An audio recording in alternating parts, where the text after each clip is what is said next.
Hi, good morning, everyone. Andrew Kircher from Port Huron Museum. Most of you probably know the drill at this point, but I'm the Community Engagement Manager at the museum.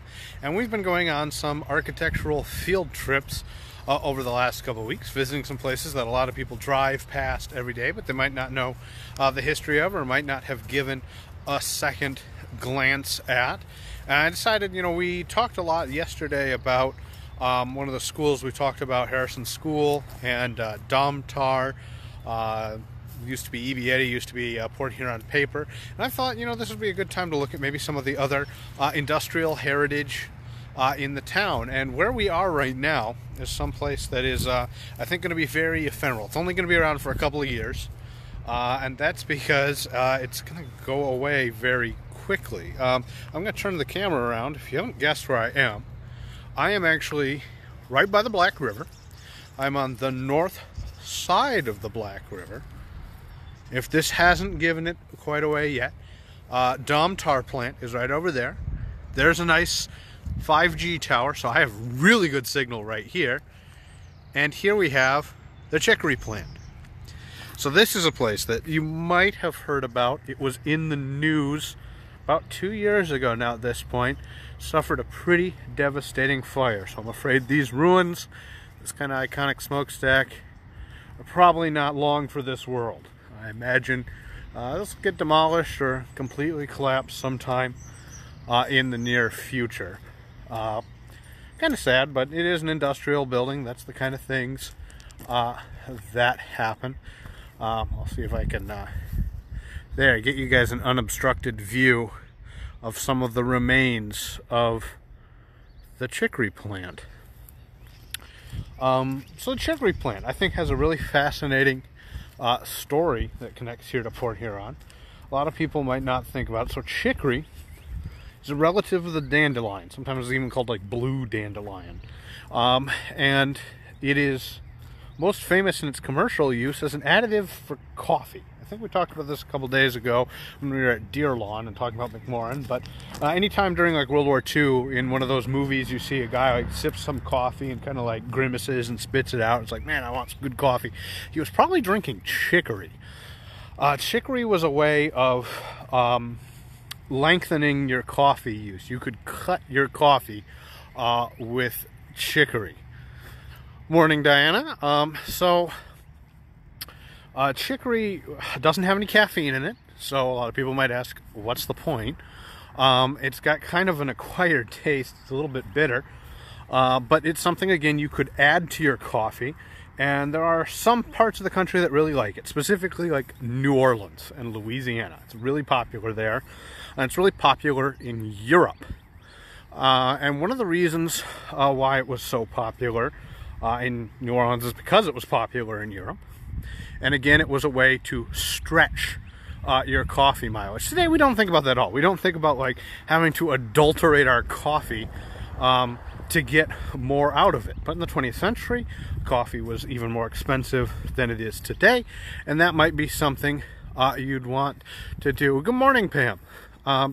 So you cut the coffee with this chicory, makes your dollar go further. Today, it's not really a concern, and it'd have to be, I think, purely for the taste. Yeah, a cup of Starbucks or whatever, it can be pretty pricey, but nobody's thinking like, oh boy, that Folgers is just too expensive. Good morning, Ellen. Good morning. Why Port Huron? Why is Port Huron connected? We don't really drink it here. It did on occasion. The reason why is we are about the perfect place on the globe to grow chicory. And the reason why it just really grows well here. I'm not a botanist. I probably couldn't tell you the exact agricultural reason why. But I mentioned it was popular in Germany, in Europe. There was a German named E.B. Muller who came and was looking for kind of the ideal places to grow that chicory. Here we get another shot of the big warehouse here. I want to talk about this warehouse over here, so I'll walk a little bit further and talk about this one. There's a bridge works. You can actually, the Jaeger Bridge Works, you can read on the building's name as we get a little bit closer. But he was looking for a place to grow this chicory. And the thumb turned out to be the perfect location to do that. When they came here, they kind of looked for somebody with a little bit of money, wanted to invest, and the name McMorran popped up right away. McMorran had his thumbs in a lot of different pies, and McMorran had a lot of money. He just listed his own job as capitalist. He ran for Congress, but he said, all right, I'll support this venture. And it was a good idea because the McMorran family wound up controlling about 90 to 95% of all chicory production in the world. All right, so now we can get around to the other side. We can see again the destruction over there at the chicory. And there we've got the Domtar factory in the background. You can see Jaeger Bridge Works, structural buildings, and the train line. Good morning, Phyllis, all the way from Texas. All right, so again, the bridge works there. I don't think they still make bridges there, but that's what the building is. It's now an imports and exports building, but that's the nice thing about sometimes old buildings literally tell you what they are right on the name. So the McMorran family invests in a chicory processing facility, which is built here. Basically starting in the 1890s, it expands a couple times, and it keeps operating right through the 1970s, or like 1968, 1970, right around then. It never employed a lot of people. It was automated kind of from the start. It was like a big roasting facility, so it only took like 20 people to actually work there. Now, I mentioned that he controlled like 90%. That wasn't with just one company. I mentioned that the Germans were big into this. There was another German concern that controlled a big chunk of processing. You can see business kind of as usual back here with the factories.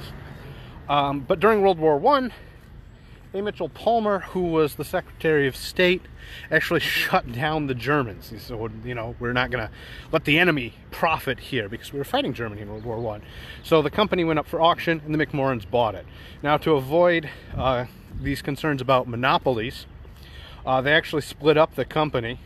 Now, this wasn't Henry McMorran. Henry G. died, I think, in 1929, something like that. So this was his son David and his grandson Gordon, who was also just named Henry Gordon McMorran, but he's called Gordon to differentiate them. They each own a different company. They're competing with each other, but they actually lived at the same house. So this may sound very modern, but no collusion. There was no collusion between the two of them. At least that's what they said. No one really believed them. In fact, it went all the way to the Supreme Court. They decided that no, they were clearly colluding to run like 90% of the chicory market, and eventually broke up the company. So as a result, and by that point, after World War II, this was like going into the war. After World War II, chicory just wasn't popular. Coffee got cheaper. Again, people didn't like it for the taste. So eventually, they had already made their money, but it kind of goes away as an industry. And they loosen up the laws about importing it. And there's a few other places in the world that grows it a little bit cheaper. All right, so I want to also step back here. You can see more of Domtar in the background. Again, the bridge works right there, and we are right by Skidgy's. So Skidgy's is a popular drinking establishment here. Like I've mentioned this before. We're going to walk north here. Like I've mentioned before, almost every neighborhood had its own little bar. Skidgy's is the bar for this neighborhood and for these factories. In fact, there's a parking lot now, but if you go and look on Sanborn maps, there used to be even houses scattered into these factories.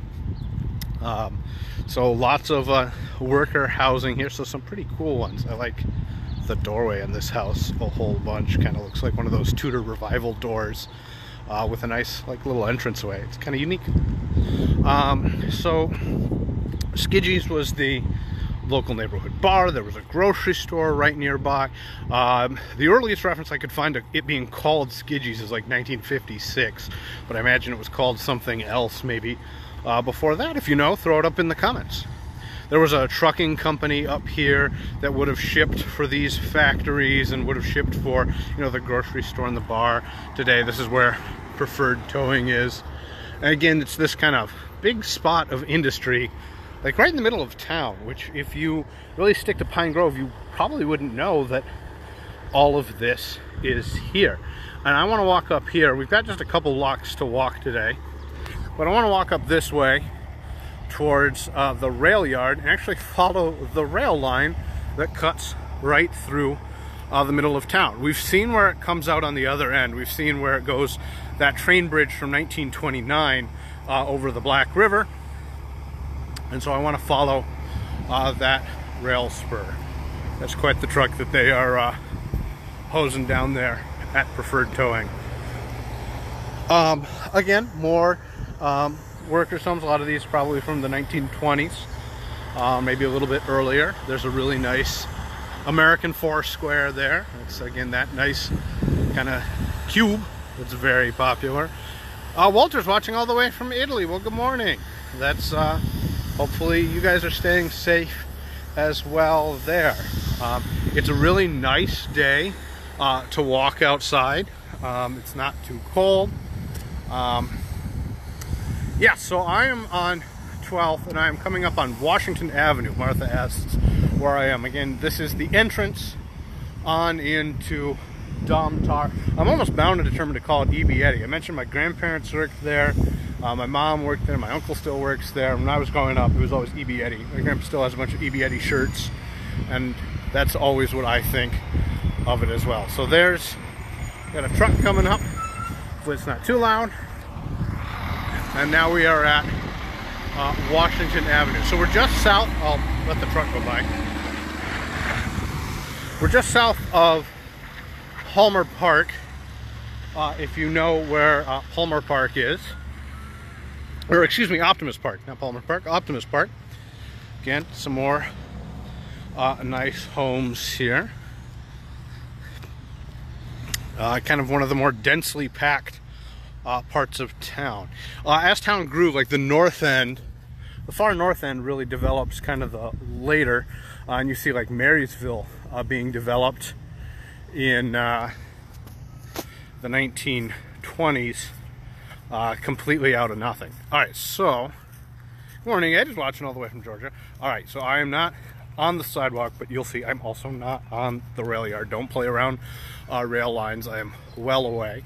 But I want to talk about two more buildings right in front of us that I think are really cool. They're two buildings that, like my grandfather pointed out to me when I was a kid. I've always been fascinated with them. They are a very specific type of building that dates to a very specific time. As if you haven't guessed already, we're walking up to, there's a couple of Quonset huts.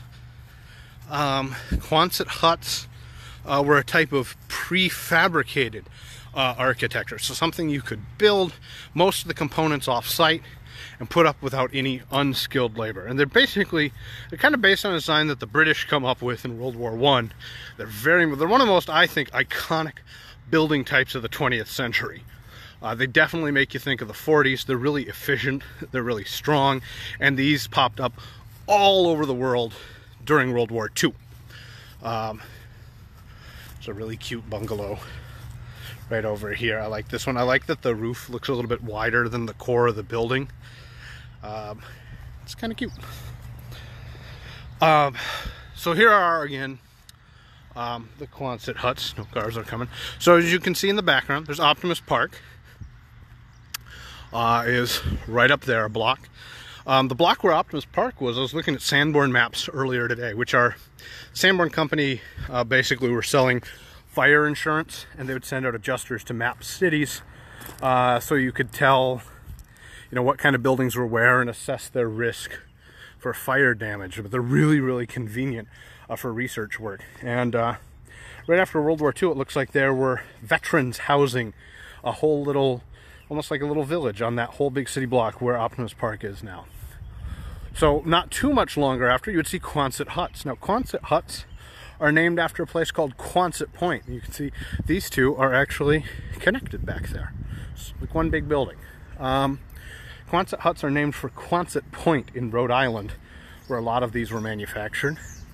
But it's got that half circle, and they are incredibly strong. And like I said, very easy to put up. So you see these in different sizes. Sometimes you see them like twice as big as this, and they're giant airplane hangars. This is a really popular size. And this particular size you see sprung up all over the country. And used as commercial buildings. And now these buildings were initially used, at least according to the Sanborn map, by the Fead family. I think it's F-E-A-D. And we're going to talk about one of their other business ventures that's just up a little bit further. We're coming by the back end of the meat processing plant here. Again, this is one of those things that, like, I even forget about it, but there is just a rail line that runs right through the middle of town. This goes all the way to Dunpaper. Occasionally, very rarely, you get stopped by a train pulling like 1 or 2 cars right through the middle of town, you know, across Pine Grove. It's not something you think a whole lot about. Now, the factory I want to talk about is right up there. And again, this is probably not, if you were designing a city today from the ground up, you probably wouldn't have quite this much of heavy industry right in the middle of your town next to like parks and homes. But that's one of the neat things about cities, is they spring up organically. You know, Port Huron's been here a long time, so you can't expect these kind of modern designs. It's constantly changing and being upgraded. I really like, there's a big A-frame pavilion. Those are really easy to tell why they get their name, and really easy to see and find out what they are. Sometimes you see A-frame houses. I know there's like 1 or 2 of those in town as well. I'd have to sit down trying to remember exactly where they are. They're a really cool thing from like the 60s and the 70s. So again, now we're at the side of the Smith Meat Packing. Looks like they must be hard at work. So there are a few cars there. Oh, Pam, I'm sorry, I didn't see your question. You asked, where do the Myers live in conjunction to where you are? I don't know, because I don't know exactly which Myers you're talking about. And Martha, you asked, are we at Optimus Park? You are right. This is Optimus Park. There's a little skate park back there. And we are walking up towards Fead's Knitting Mill, which is another building that I always found really fascinating. So again, we're by this A-frame, nice little pavilion, the park. So I grew up on McPherson Street, a couple blocks north of here, and I came and played at Optimus Park a ton. I actually haven't even seen all of the new stuff that's brand new. I think it was installed like a year ago. There was something about it being the wrong color, so we got a bonus like money back to do another park. Which that's pretty cool, because I know as a kid I did not care what color the playground was. So that's a win-win for sure. So again, we're at Optimus Park, and across the street here we can see there's a smokestack back there, and I think on the Sanborn map these were labeled as like storage buildings. Okay, so Edward mentions Myers right on the other side of the park. That's convenient to know. And now we've got Fead's Knitting Mill. So they go back to like the 1870s. They had a different shop, I think it was in Lexington. But this building's built, I think, 1906. It's this great piece of kind of heavy turn-of-the-century industry right in the middle of an otherwise very suburban neighborhood. That's one of the things that I really like about Port Huron, is you've got these little gyms I think a lot of people drive by. Alright, we're safe to walk across the street here. People drive by but don't give kind of a second look.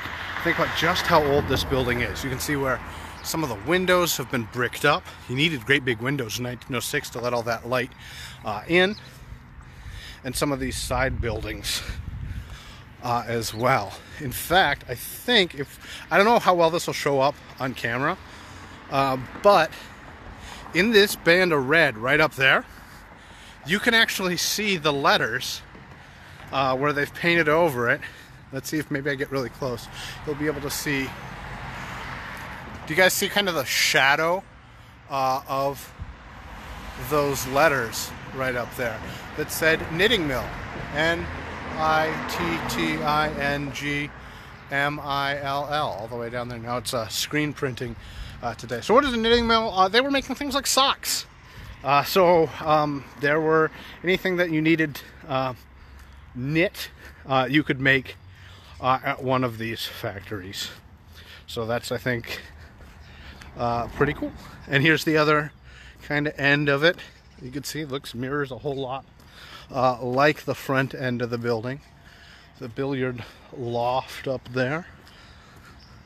I know the video today might be a little bit long because we've been going on quite a long walk, but I'm back in like the neighborhood I grew up in, so these are a lot of buildings that I remember really well. I moved in 3rd grade to another neighborhood even further north. I went from Krull to Garfield, but I do remember coming by here a whole lot. I even remember my grandma taking me through this like drive-through grocery store, which had like a lady with a bottle on top. If anybody remembers that, like kind of big statue. There's another building I want to talk about in the future, the really cool dome. We'll walk back maybe on this side. So anyway, those are a little bit more of our industrial heritage that's right here in kind of the very middle of town. It's not often you see a city of Port Huron size with this industry still around. Here you can see the letters really well right up there. F-E-A-D. The Feeds. And they were the ones who owned those Quonset huts that went up in like 1946 or 47, right after the war. They were sold as surplus. Now we are back. You can see there's the Bryans there. And now we're back to the rail yard. Alright, so we've gone for a few blocks. We've looked at the chicory and talked about the history of the chicory trade and how the McMorrans made a ton of money off it until it basically became valueless. We talked a little bit about Quonset huts and some of the other industrial buildings and the really cool rail line. Alright, I want to get one more shot. Now this is, again, looking down those rail lines, you can see straight ahead, all the way standing straight up, is that 1929 rail bridge that we looked at yesterday. But then we ended by looking at,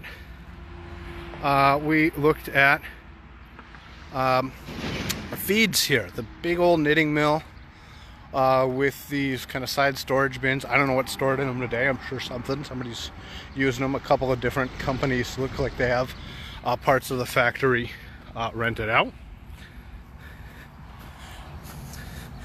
Tamara suggests a rock and ride that does sound really good. I've been trying to limit myself to like 1 pop a day. I think I've got a ruby red squirt waiting for me a little bit later, or maybe a Mountain Dew. But always good for one of those. Alright, so anyway, hopefully you've enjoyed our little walk. Again, my name is Andrew Kircher, if you've just joined us or joined us in the middle. Sorry, I was looking at a cool little something on the ground there. Maybe thrown off from a train, something like that. I'm going to get back on the regular sidewalk now. But again, my name is Andrew Kircher. I'm the Community Engagement Manager for Port Huron Museums. I've really enjoyed heading out and looking at some of these things that maybe we don't pay too much attention to or might not know some of the history of. So if you've got a suggestion or building you want to know something more about, send that suggestion my way. Throw it up in the comments. I really like hearing from you guys. I was really excited. Somebody called the other day and asked to make sure I put up, addresses or commented where I was walking because they were going to walk some of the same areas. It's a great way to get outside, enjoy some of the nice weather. I saw when I was walking over here past Erie Street, 7th Street there, I saw someone looking at the little tiny shotgun house that we did a whole video on last week. Now, I don't know if she saw the video or not, or just a coincidence, but I was glad to see someone out looking around and looking at the built environment where they live and maybe giving it a second thought more than just a passing glance. This is a great time to do that. So if you want to support the museum, the easiest way to do this, if you want to see more of these, is like and share and comment on these. And you can always support the museum by going right to our website. You can become a member today, and it's good for a full year from when we're able to reopen. So some great options. and hopefully you take use of them. And I again want to thank you all for coming along and enjoy the history right here in your own backyard. And until next time, we'll catch you later.